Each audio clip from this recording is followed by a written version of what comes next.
छत्रपती संभाजीनगरमध्ये आपण थेट जातोय, कारण तिकडे भाजपच्या गोटामध्ये तीव्र नाराजी व्यक्त होतीये। ज्या निष्ठावंतांवर अन्याय झालेला आहे ते निष्ठावंत उपोषणाला बसले। त्यांचं असं म्हणणं आहे की आमच्यावर अन्याय झालेला आहे, आम्हाला तिकीट मिळालं नाही, आम्ही पक्षाशी एकनिष्ठ राहिलो, मात्र पक्षाने आमच्यावर अन्याय केलाय आणि त्यामुळे या महिला आक्रमक झालेल्या आहेत। त्यांनी आंदोलन केलेलं आहे आणि त्यानंतर भागवत कराड हे आता या आंदोलनकर्त्यांची भेट घेण्यासाठी दाखल झालेले आहेत। मात्र आता कार्यकर्ते चांगलेच आक्रमक झालेले आहेत। आपण पाहतोय त्यांनी त्यांच्या कारला घेरलेला आहे। आपले प्रतिनिधी कृष्णा केंडे आपल्या सोबत आहेत। कृष्णा, कार्यकर्ते अधिकच आक्रमक झालेत भागवत कराड आल्यानंतर।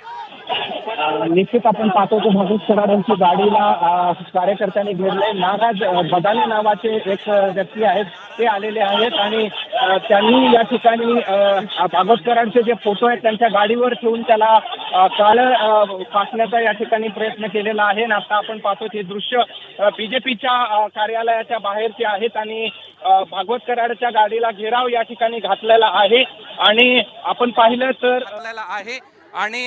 पाहिलं तर महिला आक्रमक आहेत आणि त्या आपण पाहिलं तर कराड यांच्या ज्या गाडी आहे त्यांना या ठिकाणी घेराव घातला। आपण पाहतोय की कराड आता गाडीमध्ये आहेत आणि कार्यकर्त्यांनी त्यांना या ठिकाणी घेराव घातला। काय म्हणणं आहे? भारतीय जनता पार्टी ही जनतेची पार्टी, कोण्या एका बापाची पार्टी नाही। सगळ्यात मोठा कार्यकर्ता, सगळ्यात जास्त काम करणारा माणूस म्हणजे प्रशांत बदाने पाटील आणि त्याला आज डावलण्यात आलेलं आहे। त्या माणसाला डावलण्यात आलेलं आहे, हे चुकीचं झालेलं आहे, अन्याय झालेला आहे। बदाने पाटलांवर निवडून येणार, बदाने पाटलाच येणार।